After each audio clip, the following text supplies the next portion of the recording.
Pas vrai. Comment allez-vous ce soir? Ça va? Hein? La semaine a été chargée, elle a été longue, mais nous avons un grand week-end qui nous attend, n'est-ce pas? Hein? Et en tout cas, je vous remercie pour votre présence. Nous sommes à l'avant-dernière soirée déjà, et nous avons eu vraiment un réel plaisir à être ensemble chaque soir pour considérer ces différents sujets sur la Bible et la science, ce qui s'apparente déjà comme l'aube d'une révolution. Hier soir, nous avons parlé de l'enseignement du cholestérol, puisque je vous avais dit avant-hier soir, le sujet avait pour titre « La Bible est-elle fiable ?» Et je vous avais dit qu'il me restait 3 sujets pour vraiment vous parler de la fiabilité de la Bible. Et là, mesdames et messieurs, chers amis, là encore, c'est le cholestérol qui nous a enseigné quoi? Mélodie vient, c'est Mélodie, oui, vous a parlé de la roue, c'était la dernière question. Dieu nous a donné une variété d'aliments à manger, et je vous demandais d'en citer 2. 2 types d'aliments. Alors nous avons les céréales, nous avons les épices, les herbes, les condiments, nous avons les fruits, les légumes, les légumineuses et les oléagineux. Donc si vous avez cité 2 éléments là-dedans, vous avez le point. Donc mesdames et messieurs, rappelez-vous l'analogie avec la voiture. Le constructeur, nous allons acheter des voitures. Le constructeur préconise pour la voiture un carburant, n'est-ce pas? Il préconise également une certaine huile avec une certaine viscosité. Et que faisons-nous pour prendre soin de ce véhicule? Eh bien, nous suivons les préceptes du constructeur. Eh bien, notre constructeur à nous, Dieu, nous l'avons vu, Dieu créa l'homme à son image. Il le créa à l'image de Dieu, il créa l'homme et la femme. Genèse chapitre 1er, verset 27. Et Dieu a donné à l'homme un carburant à mettre dans le corps. Malheureusement, nous nous sommes éloignés du carburant. Vous m'avez dit hier soir que si on ne met pas le bon carburant dans la voiture va tomber en panne. Et c'est exactement ce qui nous arrive aujourd'hui, parce que nous ne mettons pas le bon carburant dans le corps, eh bien malheureusement nous tombons malades. Ceci, mesdames et messieurs, cette phrase a été prononcée au début de l'humanité. Cette phrase a traversé les époques, les générations, les millénaires, et jusqu'à aujourd'hui, elle est encore véridique. Elle est encore réelle. Nous avons vu une déclaration de l'OMS. Nous avons vu la déclaration d'Hélène Baribeau. Nous avons vu la déclaration de M. Jérôme Bernard Pellet, qui, sans le savoir, a cité Genèse 1er, verset 29. Et rappelez-vous, dans ce livre, Lockett Campbell, il a écrit la préface de ce livre, et rappelez-vous ce qu'il disait? L'humanité est allée trop loin dans la consommation d'aliments d'origine animale et est en train d'en payer les conséquences en termes de maladies. Les cancers, les maladies métaboliques, l'obésité, le diabète de type 2, etc. Les maladies cardiovasculaires. Mais toutes ces maladies en ce moment explosent parce que nous nous sommes éloignés du carburant que Dieu nous a donné. Et nous avons fait parler M. Joël Doré, qui est une sommité en matière de microbiote. Le microbiote lui-même est altéré. Et aujourd'hui, on reconnaît que ces 1000 milliards de bactéries qui sont au niveau de nos intestins, eh bien, leur mets favori, ce sont les fibres alimentaires. Et où trouvons-nous les fibres alimentaires? Uniquement dans les aliments d'origine végétale. Lesquels aliments? Ce sont ceux-là. Donc, mesdames et messieurs, imperceptiblement, lentement mais sûrement, la science est en train de revenir à ce régime originel. Comme quoi, mesdames et messieurs, lorsque Dieu parle, il sait ce qu'il dit. Et nous l'avons vu, sa parole traverse les époques et porte en elle la connaissance maximale pouvant être atteinte sur le sujet dont elle parle. Ce qui fait de la Bible, mesdames et messieurs, une référence dans tous les domaines. Deuxième sujet, pour parler de la fiabilité de la Bible, la zone boucle d'or. Vous voyez le système solaire, bien entendu, ce n'est pas à l'échelle, parce que s'il fallait représenter à l'échelle, ce serait extrêmement compliqué. Voici notre petite planète, la planète Terre avec son satellite, la Lune, les autres planètes de notre système solaire. Je suis un fan des documentaires. L'êtes-vous? Yes. Documentaires sur la nature, documentaires sur l'environnement et surtout les documentaires animaliers. Fan. On apprend énormément de choses. Et lorsque ces documentaires parlent de la planète Terre, ils en parlent comme d'une planète exceptionnelle. Certains documentaires parlent de la planète Chance. Pourquoi l'appelle-t-on la planète chance, mesdames et messieurs? Parce que toutes les conditions sont réunies pour qu'elle soit habitable. Toutes les conditions sont réunies pour que la vie existe sur notre planète. Quelles sont ces conditions?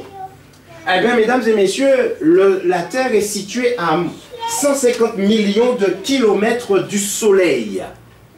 La science déclare que c'est exactement la bonne distance pour garantir la vie. Il ne fait ni trop chaud, ni trop froid, mesdames et messieurs.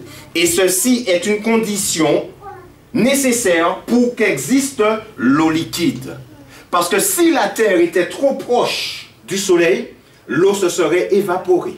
Si elle était plus loin du Soleil, elle serait congelée. D'ailleurs, si nous étions plus proches du Soleil, nous serions déjà tous grillés. Et si nous étions plus loin du Soleil, nous serions déjà tous morts de froid. C'est ce qu'on appelle, mesdames et messieurs, la zone boucle d'or. Ça, je l'ai appris en regardant un documentaire sur la planète Terre. La zone boucle d'or. Je ne connaissais pas cette expression. D'où vient-elle? Vous connaissez certainement boucle d'or. Vous ne connaissez pas boucle d'or? C'est qui boucle d'or? C'est une petite fille avec des cheveux bouclés jaunes, de couleur d'or. De couleur d'or. Et puis, qu'est-ce qui s'est passé? Eh bien, elle est quoi? Elle est allée se promener dans la forêt et puis elle est rentrée dans une maison, la porte était ouverte et c'était la maison d'ours. Et que s'est-il passé? Alors, elle a mangé, mais elle a mangé quoi? La soupe. Les ours avaient mis de la soupe dans leurs bols respectifs. Alors, il y avait papa ours, maman ours, et puis bébé ours ou le petit ourson. Et ils ont mis la soupe, ils ont servi la soupe dans le bol de chacun. Alors bien entendu, papa ours a un bol conséquente, correspondant à la taille de papa ours. La maman ours a un bol correspondant à sa taille et petit ourson a aussi un bol correspondant à sa taille. Quand elle est rentrée dans la maison, alors elle a essayé plein de choses, on raccourcit l'histoire, mais quand elle a vu les bols sur la table, elle a goûté au bol de papa ours, c'était trop chaud. Elle a goûté au bol de maman ours, c'était trop froid. Par contre, l'ourson, c'était parfait et elle a tout mangé. Eh bien, mesdames et messieurs, c'est de cette histoire qu'est née cette notion, eh bien voilà, boucle d'or et les oursons, c'est de cette histoire qu'est née cette expression, la zone boucle d'or. Parce qu'en fait, la Terre, elle se trouve à une distance du Soleil où il ne fait ni trop chaud, papa ours, ni trop froid, maman ours, mais elle se trouve à la zone, à la bonne distance, la zone de l'ourson, tiède, là, exactement le bon endroit pour que la vie soit habitable. Et mesdames et messieurs, en plus d'être à la bonne distance du Soleil, l'eau qui se trouve sur notre planète est répartie, c'est la bonne répartition. L'océan recouvre 71% de la surface du globe et la science déclare que c'est exactement la bonne répartition pour que la vie existe sur notre planète. Et les océans représentent 97% de l'eau sur la planète. Incroyable. Et les océans représentent un énorme réservoir de chaleur, ce qui a un effet modérateur essentiel sur le climat. Elle est à la bonne distance, la Terre est à la bonne distance, elle a la bonne répartition de l'eau, elle a aussi la bonne atmosphère, mesdames et messieurs. L'atmosphère terrestre, c'est un mélange complexe de gaz qui constitue une ligne de défense contre les menaces cosmiques. Mais elle absorbe également tous les rayons lumineux, les rayons ultraviolets, les rayons infrarouges, et renvoie certains de ces rayons dans l'espace. Certains des rayons qui viennent, traversent, réchauffent la Terre, et la Terre elle-même en retour renvoie des rayons qui sont certains capturés capturé par l'atmosphère, ce qui a pour effet de générer ce qu'on appelle le gaz à effet de serre qui permet de réchauffer la Terre. Et quand on regarde l'atmosphère, mesdames et messieurs, elle est faite de 5 couches. Nous avons d'abord la troposphère, la stratosphère, la mésosphère, la thermosphère et l'exosphère. Là, nous sommes à 500 km de la Terre et à partir de 500 km, nous entrons dans l'espace. La troposphère, eh c'est là que les avions volent, d'accord, entre 0 et 15 km. La Terre, bonne distance du Soleil, la bonne répartition d'eau, la bonne atmosphère, elle a également la bonne magnétosphère. L'atmosphère terrestre est complétée par le champ magnétique généré par le noyau de fer en fusion de la planète. Cette force invisible s'étend loin dans l'espace, créant une bulle protectrice appelée magnétosphère. La magnétosphère dévie les particules chargées de vent solaire et des rayons cosmiques, les empêchant de détruire notre atmosphère. Nous voyons ici l'effet de la magnétosphère. Et ceci a pour effet de dévier les rayons cosmiques qui nous auraient détruits. Incroyable. C'est incroyable. Donc la Terre, mesdames et messieurs, est à la bonne distance du Soleil. Elle a la bonne répartition en matière d'eau. Elle a la bonne atmosphère. Elle a la bonne magnétosphère. Elle a la bonne vitesse de rotation. Parce que la Terre tourne sur elle-même, mesdames et messieurs. Cette rotation de la Terre sur elle-même est à l'origine de l'alternance du jour et de la nuit, mais aussi des courants marins. Et cette rotation s'effectue en une journée. C'est le temps que met la Terre pour effectuer une rotation complète sur son axe. Si les jours, mesdames et messieurs, étaient plus longs, les journées seraient trop chaudes et les nuits trop froides. Si les jours étaient plus courts, par contre, les conditions climatiques seraient violentes à cause de la plus grande vitesse de rotation. Elle a aussi, mesdames et messieurs, la bonne inclinaison de son axe de rotation. Voilà l'axe. Et elle est inclinée à 23,5 degrés. C'est exactement la bonne inclinaison qu'il fallait pour que les saisons existent. Parce que la Terre, au fur et à mesure qu'elle accomplit sa révolution autour de la Terre, mesdames et messieurs, les saisons se suivent. Si l'axe de la Terre était horizontal, on aurait 6 mois de nuit, 6 mois de jour sur toute la planète. Si elle était verticale, mesdames et messieurs, là, nous aurions des variations violentes de la température et de la lumière. Elle a la bonne axe, la bonne inclinaison. L'écrivain allemand Werner Gitt déclare « C'est vraiment remarquable que toutes les exigences soient satisfaites sur cette planète. Toutes ces conditions s'entrelacent mutuellement, rendant notre planète idéalement adaptée aux organismes vivants. » Idéalement adaptée aux organismes vivants. Et dans certains documentaires, on n'hésite pas à parler de la planète chance. Est-ce que notre planète, mesdames et messieurs, existe par chance? Est-ce que notre planète, mesdames et messieurs, s'est retrouvée idéalement à 150 millions de kilomètres, exactement la bonne distance pour que la vie puisse exister, pour qu'il ne fasse ni trop chaud, ni trop froid? Est-ce que c'est par un effet de hasard, mesdames et messieurs, que la bonne répartition des océans de l'eau sur la Terre, que la répartition de l'eau sur la Terre soit exactement la bonne répartition à 71%? Est-ce que c'est par hasard, mesdames et messieurs, que la Terre tourne autour de son axe à la bonne vitesse? Est-ce que c'est par hasard qu'elle a la bonne atmosphère? Est-ce que c'est par hasard qu'elle a la bonne magnétosphère? Rappelez-vous, nous avons commencé avec ce sujet. C'était notre première conférence, c'était dimanche déjà dernier. Nous avons fait parler Igor et Grishka Bogdanov. Rappelez-vous ce qu'ils avaient dit.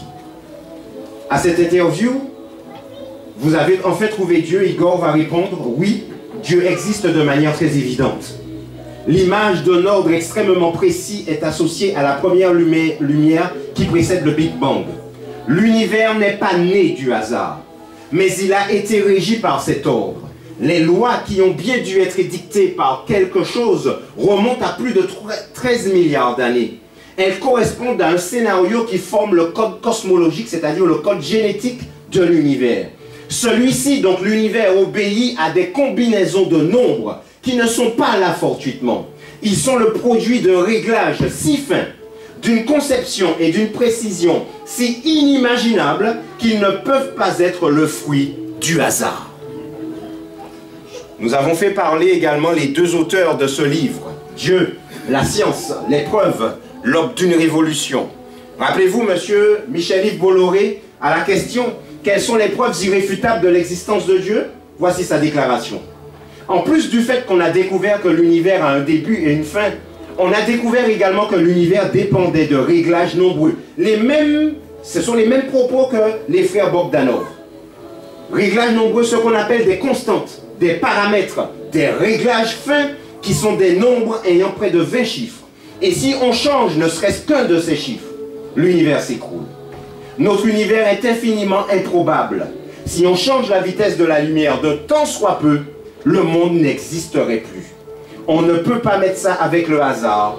Ça ne colle pas avec le hasard. À la page 173 du livre, au chapitre 8, chapitre qui a pour titre le principe anthropique ou les fabuleux réglages de l'univers. Quels sont ces réglages? L'univers, sa genèse, son évolution et son fonctionnement reposent sur une vingtaine de nombres appelés piliers de l'univers, fixés dès le premier instant de son apparition, invariables dans le temps et dans l'espace. Et à la page 176, voici ce qu'il est dit. Ce fait sidérant est aujourd'hui universellement reconnu et vérifié avec certitude par des modélisations informatiques maintes fois répétées.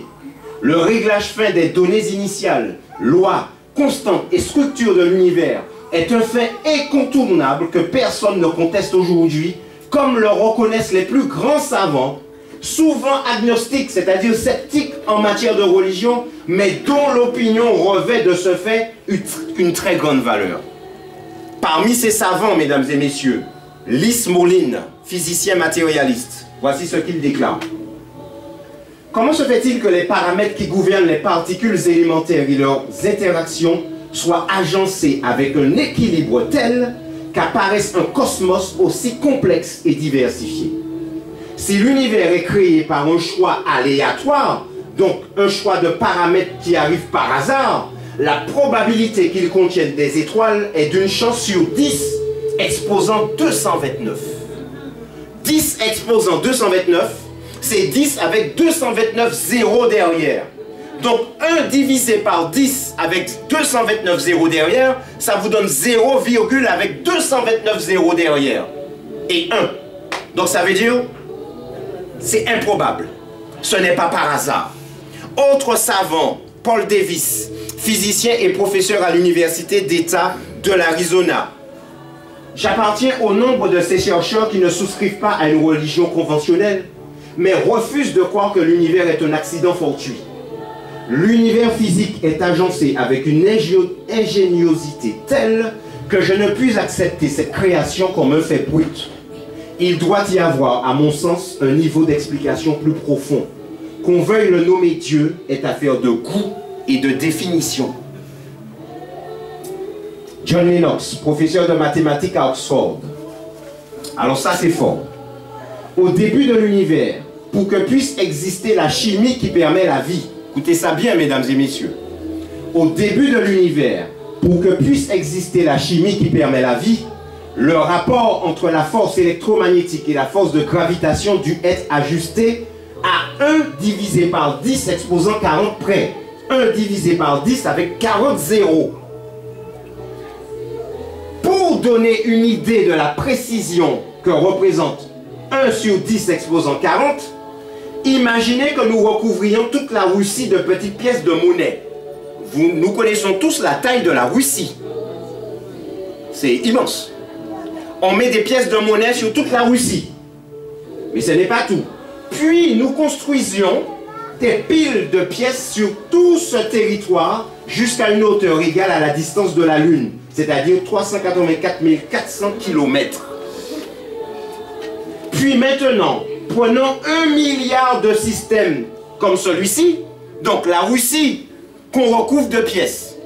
Chaque pièce, on fait monter jusqu'à la Lune, jusqu'à 384 000 km de pièces. Maintenant, on prend ce système-là et on le duplique en 1 milliard. On fait 1 milliard de systèmes comme celui-là. C'est ce qu'il nous dit. Enfin, peignons une seule pièce en rouge, puis bordons les yeux d'un ami et demandons-lui de la trouver en un seul essai. La probabilité qu'il tombe dessus est de l'ordre de 1 divisé par 10 exposant 40. C'est vraiment une infime probabilité. Mesdames et messieurs, la vie n'est pas arrivée par hasard. Ce n'est pas possible. Christian Amundsen, professeur de chimie à Harvard, prix Nobel de chimie en 1972. Voici ce qu'il déclare. Ce n'est pas moi, mesdames et messieurs. Je pense que seul un idiot peut être athée. Nous devons admettre qu'il existe une puissance ou une force incompréhensible dotée d'une clairvoyance et d'un savoir illimité qui a fait naître l'univers à l'origine. Alan Sandage, astronome américain, lauréat du prestigieux prix Crawford d'astronomie. Voici ce qu'il déclare. Je trouve tout à fait improbable qu'un tel ordre soit issu du chaos. Il doit exister un principe d'organisation. Pour moi, Dieu est un mystère, mais il est l'explication du miracle de l'existence. Pourquoi il y a quelque chose plutôt que rien? Ce n'est pas possible. Je n'y crois pas, mais c'est la seule explication possible. Il y a un Dieu derrière ça. Paul Dirac, mathématicien et physicien britannique, lors de congrès en 1971, voici ce qu'il déclare. Si les lois physiques sont telles que le démarrage de la vie est d'une probabilité excessivement basse, tellement basse qu'il ne serait pas raisonnable de supposer que la vie a pu commencer seulement par un pur hasard, alors il doit donc y avoir un Dieu. Robert Jaslow, astrophysicien, professeur à l'université de Columbia, directeur à la NASA. Quel directeur à la NASA? Quelle cause a produit cet effet? Qui ou quoi a mis la matière et l'énergie dans l'univers? Pour le scientifique qui a vécu en fondant sa foi sur le pouvoir de la raison, vous vous rappelez au début, mesdames et messieurs, nous avions dit quoi? La science, qu'est-ce que la science? La science essaye de comprendre le monde en se basant sur la raison et la logique et sur des observations objectives. La foi est tout autre. La parole de Dieu, l'acceptation de la parole de Dieu, c'est par la foi. Donc il n'est pas une question de logique ni de raison. On accepte la révélation de Dieu par la foi. Mais voici ce qu'il déclare. Pour le scientifique qui a vécu en fondant sa foi sur le pouvoir de la raison, l'histoire se termine comme un mauvais rêve. Il a gravi les montagnes de l'ignorance. Il est sur le point de conquérir le plus haut sommet. Alors qu'il se hisse sur le rocher final, il est accueilli par une poignée de théologiens qui sont assis là depuis des siècles. Mesdames et messieurs, les théologiens, ce sont ceux qui croient en la Bible, qui croient en la parole de Dieu par la foi. Et en fait, il est en train de dire que tous ceux qui ont accepté la parole de Dieu par la foi avaient raison. Nous scientifiques, nous avons perdu notre temps. Mais en fait, nous sommes en train tous de revenir à la maison. Nous sommes en train de revenir à ce Dieu créateur, mesdames et messieurs. Et quand il parle de théologiens, là encore, jusqu'à présent, nous avons vu dans tous les sujets que la Bible n'a jamais été en arrière. Elle a en moyenne combien d'années d'avance sur la science, la Bible? 3000 en moyenne. En moyenne. Alors, mesdames et messieurs, depuis tout à l'heure, je suis en train de vous citer des textes des auteurs qui parlent de réglage fin. Les frères Bogdanov, Michel-Yves Bolloré, et je vous ai cité tous ces savants, toutes ces citations, vous les trouvez dans ce livre de Michel-Yves Bolloré, Dieu, la science, les preuves, l'aube d'une révolution. Tout ceci est dans le livre, mesdames et messieurs. Alors dites-moi, est-ce que vous pensez que la Bible ne parle pas de ses réglages fins? Est-ce que vous pensez que la Bible ne parle pas de ses paramètres également? Eh bien non, eh bien oui, oui, elle en parle, elle en parle. Et lorsque nous prenons Job, chapitre 38, versets 31 à 33, un chapitre extraordinaire où Dieu montre à Job explique à Job tout ce qu'il a fait. Et arrivé au verset 31, voici ce qu'il dit. Noues-tu, nouer, du verbe nouer, noues-tu les liens des Pléiades, ou détaches-tu les cordages de l'Orion? Fais-tu paraître en leur temps les signes du zodiaque et conduis-tu la grande ours avec ses petits? Et voilà ce qui nous intéresse. Connais-tu les... Quoi? Hein? Connais-tu quoi? Les lois du ciel. De quoi on parle depuis tout à l'heure? De lois, de paramètres, de réglages fins, etc. Dieu demande à Job, connais-tu les lois du ciel? Mais regardez le verbe qui vient derrière. Aïe aïe aïe. Règles-tu son pouvoir sur la terre? Mesdames et messieurs, règle, ça vient de quel verbe? Régler. Et régler donne quoi comme nom? Le nom, réglage. Ces hommes sont en train de nous parler de paramètres, de réglages fins, qui sont tellement fins, et ces réglages sont nécessaires pour la vie sur terre. Et regardez ce que Dieu pose à Job, la question qu'il pose à Job. Connais-tu les lois du ciel? Connais-tu les paramètres du ciel? Connais-tu les réglages fins du ciel? Règles-tu le pouvoir du ciel sur la terre? Connais-tu les réglages que j'ai mis en place, Job? Connais-tu la loi de la gravité, Job? C'est moi qui ai mis en place tous ces réglages. La Bible parle de ces réglages, mesdames et messieurs. C'est là dans le texte. Ça, c'était en l'an 600 avant Jésus-Christ. La parole de Dieu commence par le récit de la création. Au commencement, Dieu, nous l'avons déjà dit. Et en une semaine, Dieu crée cette planète extraordinaire. Ce n'est pas la planète chance, mesdames et messieurs. Non, ce n'est pas la planète chance. Tout ceci ne s'est pas mis au hasard, ne s'est pas fait au hasard. Il y a un Dieu qui a pensé tout ça et qui a organisé tout ça, qui a créé tout ça. Et voilà la preuve. Genèse 1, verset 14 à 19. Dieu dit qu'il y ait des luminaires dans l'étendue du ciel pour séparer le jour d'avec la nuit. Que ce soit des signes pour marquer les époques, les jours et les années. Et qu'ils servent de luminaires dans l'étendue du ciel pour éclairer la terre. Et cela fut ainsi. Lisez bien, mesdames et messieurs, soyez attentifs à ça. Dieu fit les deux grands luminaires. Le plus grand luminaire pour présider au jour et le plus petit luminaire pour présider à la nuit. Il fit aussi les étoiles. Une petite phrase lapidaire, mesdames et messieurs. Mais attention. Attention. Les plus grosses étoiles. Vous allez voir tout à l'heure la taille de notre soleil. Eh bien, les plus grosses étoiles, le soleil n'est qu'un grain de poussière à côté d'elle.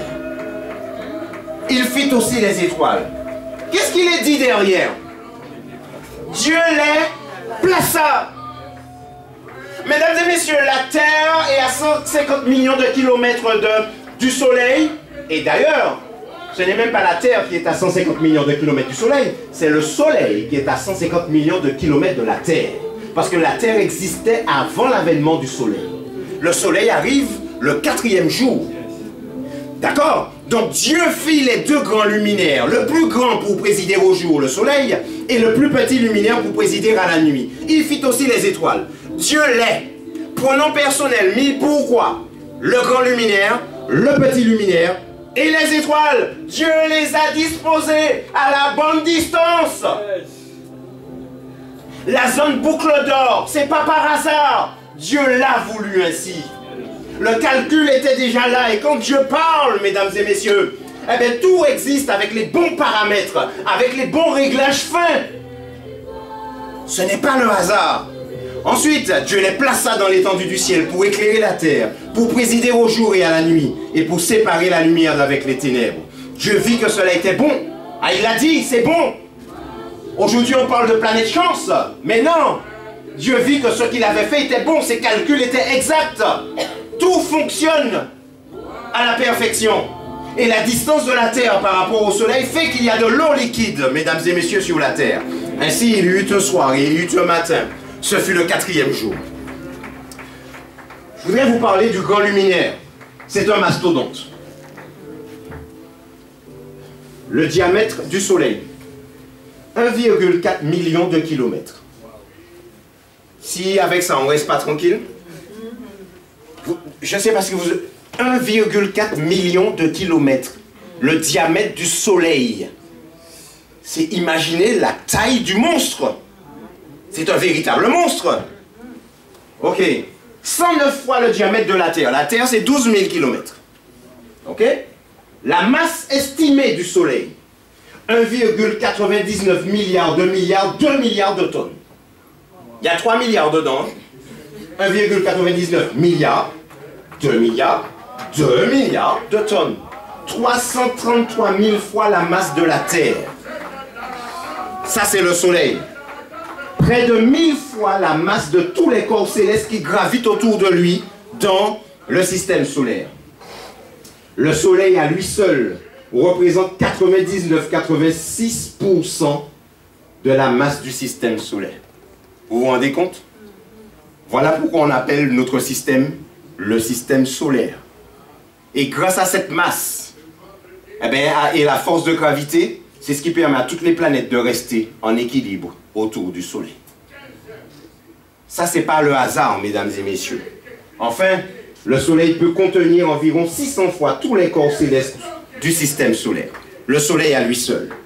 Mesdames et messieurs, ce Soleil est placé à 150 millions de kilomètres. Nous l'avons vu. C'est exactement la bonne distance pour garantir la vie, parce que Dieu l'a placé dans l'étendue du ciel à cette distance-là. Dieu les plaça dans l'étendue du ciel. Et rappelez-vous, le premier jour, Dieu crée la lumière. C'est la première chose qu'il crée. Que la lumière soit. Et la lumière arrive, mesdames et messieurs, à la vitesse de 300 000 km/s. Et à cette vitesse, les rayons du soleil prennent exactement 8 minutes et 19 secondes pour parvenir à la Terre. C'est la seule étoile de notre système, le soleil. La deuxième étoile, la plus proche de nous, elle n'est même pas dans notre système solaire. Elle s'appelle Proxima du Centaure.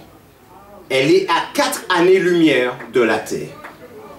Et quand on voit la lumière du soleil de cette étoile, lorsqu'on la regarde et qu'on voit la lumière, nous voyons la lumière telle qu'elle était il y a 4 ans.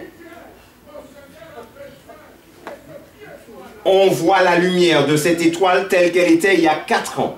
Ça veut dire que cette étoile, si elle meurt entre-temps, on verra cette étoile mourir 4 ans après.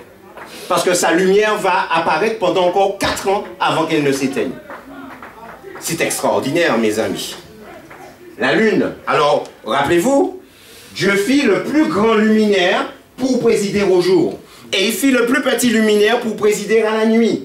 La Lune, c'est un satellite naturel. Qu'est-ce qu'un satellite naturel? C'est un objet céleste en orbite autour d'une planète ou d'un autre objet plus grand que lui-même, qui n'est pas d'origine humaine par opposition au satellite artificiel. La Lune.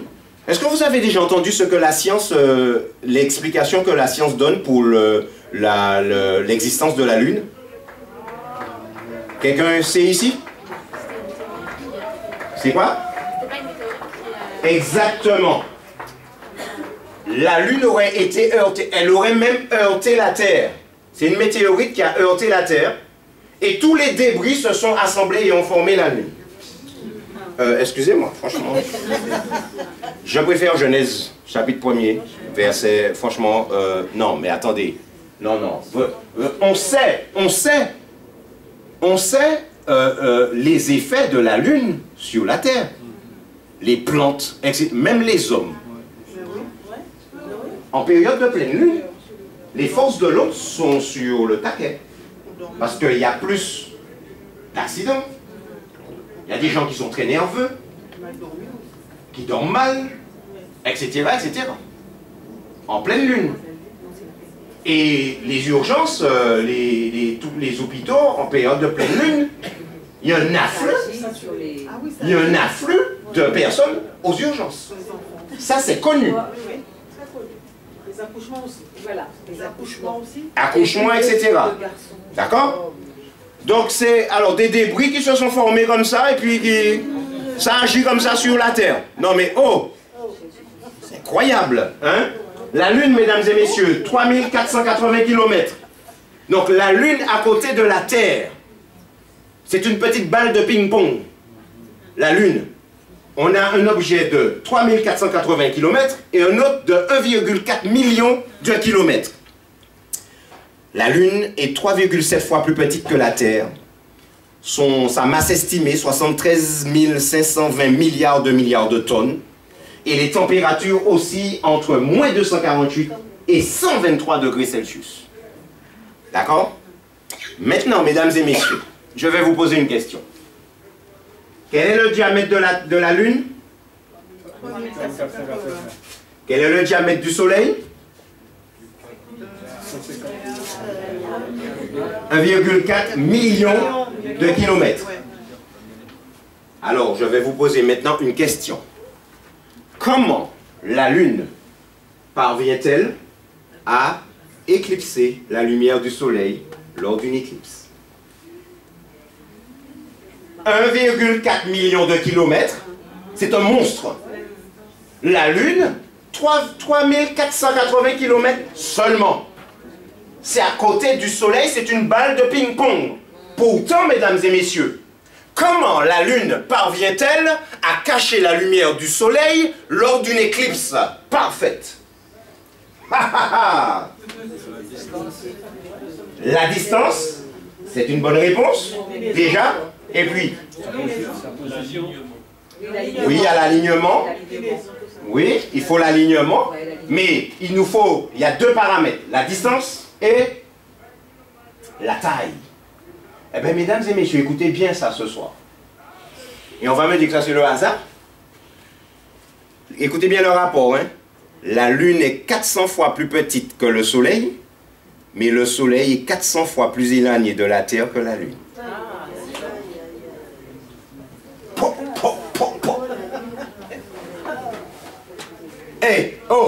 Le rapport mathématique pour que la Lune, en passant devant le Soleil, éclipse totalement le Soleil, ça, il n'y a que Dieu pour faire ça.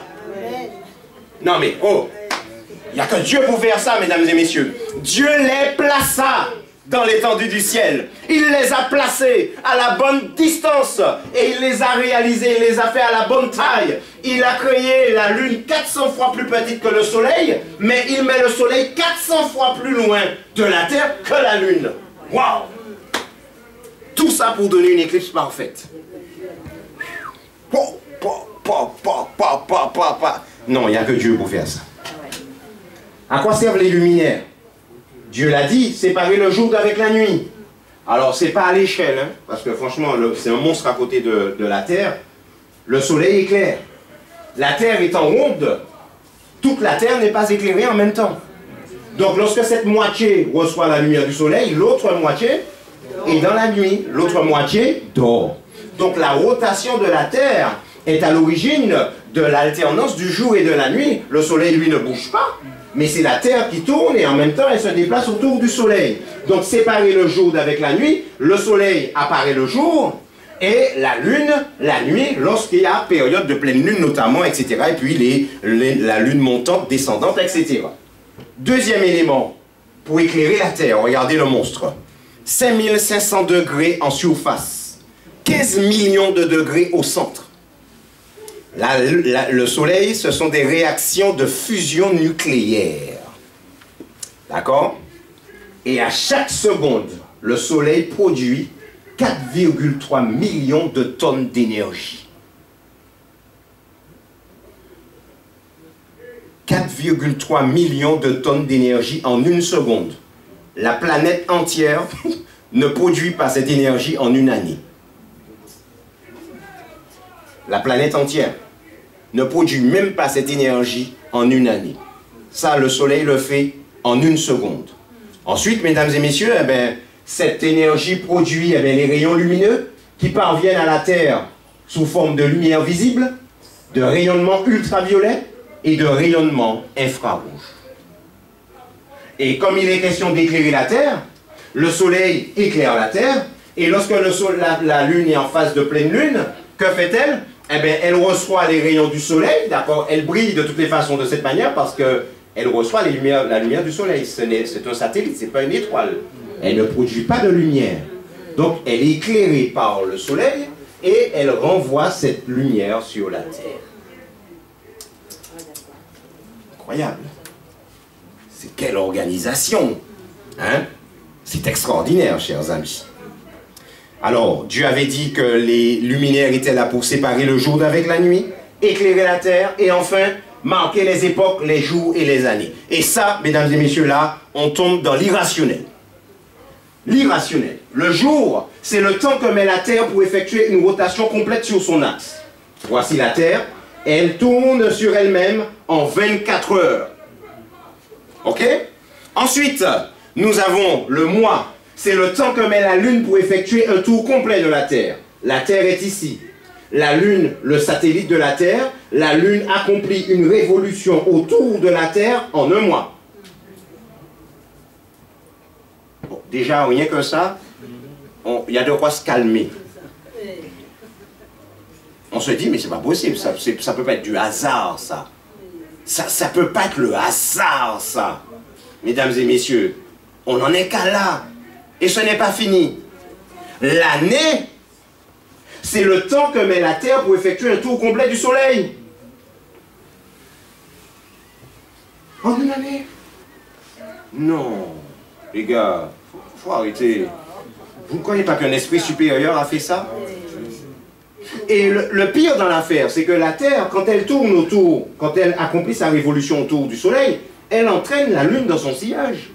C'est-à-dire qu'elle aurait pu oublier la Lune là, et elle est déjà là-bas, la Lune est par là. Non, elle l'entraîne dans son sillage. La Lune accompagne la Terre. Et mesdames et messieurs, à aucun moment, les deux ne s'entrechoquent. C'est pas possible. La rotation de la Terre autour, la rotation de la Terre sur son axe à l'équateur, c'est de 1700 km/h. 1700 km/h, mesdames et messieurs, chers amis. Aux Antilles, nous ne sommes pas loin de l'équateur. Donc nous sommes à peu près à cette vitesse-là. Vous avez déjà senti quelque chose? Et attendez, la Terre accomplit sa révolution autour du Soleil à 1700-218,8 km/h. 107 218,8 km/h. Nous sommes en train de tourner autour du Soleil à plus de 100 000 km/h. Et personne ne sent rien. Personne ne sent rien. Et en même temps, elle tourne sur elle-même à près de 1700 km/h. Mesdames et messieurs, il y a une question que je me suis posée et que je me serais posée en tant que scientifique. Qui a mis la Terre en mouvement? Admettons, il y a l'évolution. Comment la Terre aurait-elle décidé de se mettre en mouvement et de tourner sur son axe? Et que la chose se fasse en 24 heures? Incroyable.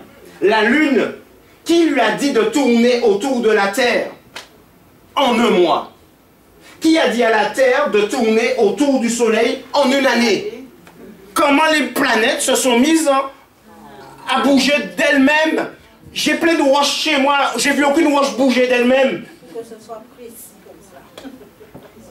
Déjà, je n'ai vu aucune roche bouger, déjà pour un. Et en plus qu'elle bouge avec une précision, alors là, c'est même pas la peine. Mais elles savent déjà même pas bouger parce qu'il faut se mettre en mouvement, mesdames et messieurs. Je préfère ce que dit Newton, vous vous rappelez? L'un des fondateurs de la science moderne. Cet admirable arrangement du Soleil, des planètes et des comètes ne peut être que l'ouvrage d'un être tout-puissant et intelligent. Cet admirable arrangement du Soleil, des planètes et des comètes ne peut être que l'ouvrage d'un être tout-puissant et intelligent. C'est lui qui a découvert la force de gravité, mesdames et messieurs. La science sait que ce n'est pas le hasard. Mais elle ne veut pas croire. Et je termine avec cette déclaration tirée de ce livre. Dieu, la science, les preuves, lors d'une révolution. Cette citation, vous allez la trouver à la page 261. Elle émane de ce monsieur, George Wald, mort en 1997. Professeur de physiologie sensorielle à Harvard, prix Nobel de médecine en 1967. Mesdames et messieurs, chers amis, imaginez qu'un prix Nobel vienne dans une ville. Comment va-t-on recevoir ce prix Nobel? C'est un prix Nobel, comment on va le recevoir? Si une communauté, une société invite un prix Nobel, comment est-il reçu? Où est-il logé?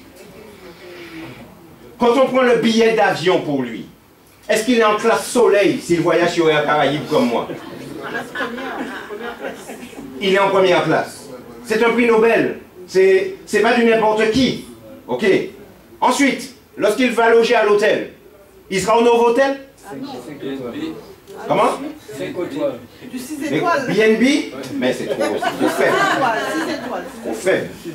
On va chercher un hôtel plus huppé, à la hauteur de la personne. Vous comprenez? Ensuite, quand ce monsieur ou cette personne, ça peut être une dame, va entrer ici. Déjà, les places qui sont là, ce ne seraient que les officiels. Nous, on serait encore tout au fond. Ben oui. Vous comprenez? Les officiels seraient déjà là. Les officiels, le conseil municipal, le ceci, le président de la région, l'ARS, etc. Tous les officiels rempliraient déjà cette salle. Donc nous serions vraiment très loin pour voir ce prix Nobel. Parce que c'est un prix Nobel. Quand un prix Nobel parle, on l'écoute. Ce n'est pas n'importe qui. C'est quelqu'un dont la parole compte, n'est-ce pas? Dont la vie compte. Ok. J'arrête là, hein, parce qu'il y a encore plus, on pourrait mettre encore plus d'emphase sur ce prix Nobel. On lit, lisons la déclaration. Page 261. Et maintenant, ma thèse principale. Si l'une des nombreuses propriétés physiques de notre univers était différente de ce qu'elle est, de quoi il parle? Des paramètres. Tout ce que nous venons de voir là. Si l'une des nombreuses propriétés physiques, donc si l'un des nombreux paramètres physiques de notre univers était différent de ce qu'elle est, ou de ce qu'il est, ces paramètres, alors la vie qui semble aujourd'hui si répandue serait impossible ici et ailleurs. Là, on est clair. Tout le monde est d'accord sur ce principe-là. Écoutez le reste. Il n'y a que deux façons d'envisager l'origine de la vie. L'une est la génération spontanée se poursuivant par l'évolution. Donc, c'est la théorie de l'évolution. L'autre, c'est une création surnaturelle, œuvre de Dieu, que nous trouvons dans la Bible et dans la Genèse. Il n'y a pas de troisième possibilité, mesdames et messieurs. Il y a soit l'évolution, soit la création, œuvre surnaturelle de Dieu. Il n'y a pas de troisième possibilité. Continuons. La génération spontanée se poursuivant par l'évolution de la vie à partir de la matière inerte a été scientifiquement infirmée par Pasteur et d'autres il y a 120 ans. La science a démontré que la théorie de l'évolution, ça ne tient pas la route. Ceci nous laisse avec la seule conclusion que la vie a été créée par Dieu. Cela, je ne l'accepterai pas pour des raisons philosophiques, parce que je ne veux pas croire en Dieu. En conséquence, je choisis de croire en ce que je sais être scientifiquement impossible, la génération spontanée conduisant à l'évolution. Mesdames et messieurs, c'est fort ça, c'est fort! Vous vous rendez compte que nous sommes assis sur un tissu de mensonges? Le monde, mesdames et messieurs, est dans un mensonge perpétuel. Vous imaginez tous les livres qui ont été écrits et qui nous parlent de l'évolution. Les manuels d'enseignement qui parlent d'évolution. Or, ils savent que c'est faux. Pourquoi? Parce qu'ils ne veulent pas accepter Dieu. Voilà où nous en sommes aujourd'hui. Ce prix Nobel, eh bien, billet première classe. Hôtel 6 étoiles, 12 même, etc. Vous vous rendez compte de l'argent qu'on aurait dépensé pour qu'un homme vienne mentir? Il l'a dit, il est clair, hein? Page 261 du livre. Beaucoup ont pris les photos du livre. Achetez le livre, mesdames et messieurs. C'est incroyable. C'est page 261? 261. Vous vous rendez compte, mesdames et messieurs? Page 261 de ce livre. On trouve la déclaration. Les choses sont claires, mesdames et messieurs. Il y a un Dieu. Chers jeunes, il y a 5 universités ici. Quand vous irez à l'université, on va essayer de prendre votre tête quand vous ne croyez pas en Dieu. Sachez qu'il y a un Dieu. La science le prouve aujourd'hui. La science le dit. Mais les scientifiques reconnaissent qu'ils ne veulent pas croire en Dieu. Vous vous rendez compte que cet homme choisit. En conséquence, je choisis de croire en ce que je sais être scientifiquement impossible. la théorie de l'évolution. C'est pas possible. Je préfère croire ça parce que je ne veux pas accepter Dieu. Mesdames et messieurs, Dieu est le Dieu de la science.